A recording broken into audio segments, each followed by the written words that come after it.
But complexity is not the same as life. If it were, the space shuttle would be alive.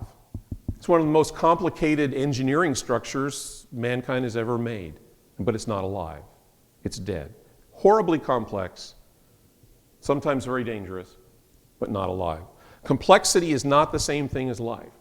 You see how it's hard to even define life except by describing some of its characteristics?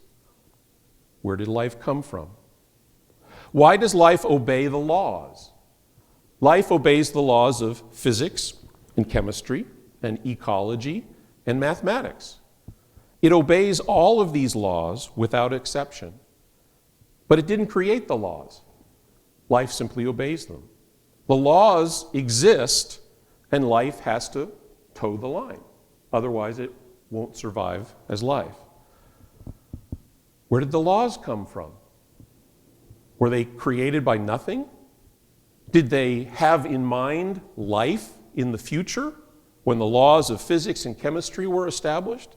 When the mathematical relationships were established? Where did they come from? Naturalism says they come from nothing. And when I say nothing, I mean nothing. I mean nothing, not even something nothing. There was so much nothing you can't even describe what nothing was. There's nothing there. But all of a sudden there was something there. This little kernel that had all the matter energy in the world, and that kernel supposedly blew up and became everything over time. And so the thinking in naturalism that all of these things that we are and that are true in the reality of life must be because of the consequences of the interactions of matter and energy over time. It had no choice. In other words, people say that we've won the cosmic lottery, that this is all happened by chance, that matter originated, that over time complexity of matter and its interactions gets more complex, and all of a sudden some of that matter sparks into life, whatever life is, and that it descends through time with modification, with natural selection to be different kinds of life, and eventually resulting in us. And we're here because we won the cosmic lottery. It's all by chance. There's no real purpose. Time, chance, natural selection did not have us in mind. The laws of physics did not have us in mind when they came to be. But we are here because they absolutely had to produce us.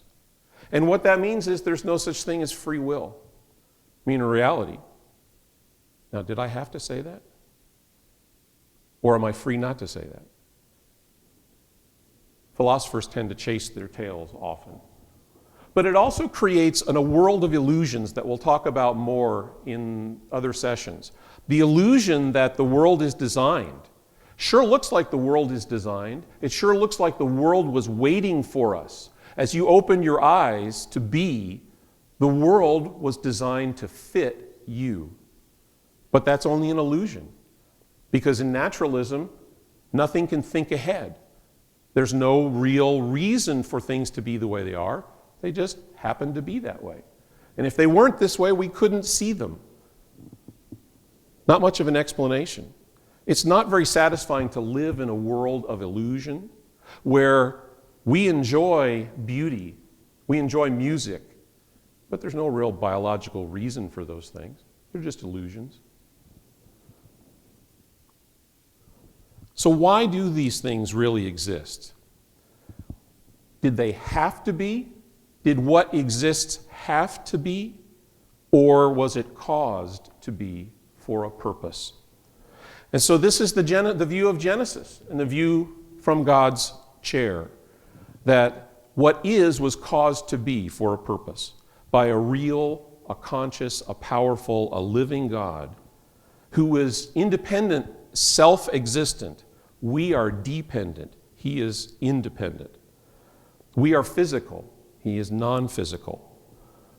We're intelligent, but he's way more intelligent. We're powerful to some extent, but he is all powerful. All the energy in the universe had to come from somewhere. And then if you go back and say, well, it came from the Big Bang, where did the kernel come from? Well, that came from two strings in string theory eventually touching each other from another dimension. Okay, fine. Where did the strings come from? Where did the other dimensions come from? It continues to beg the question.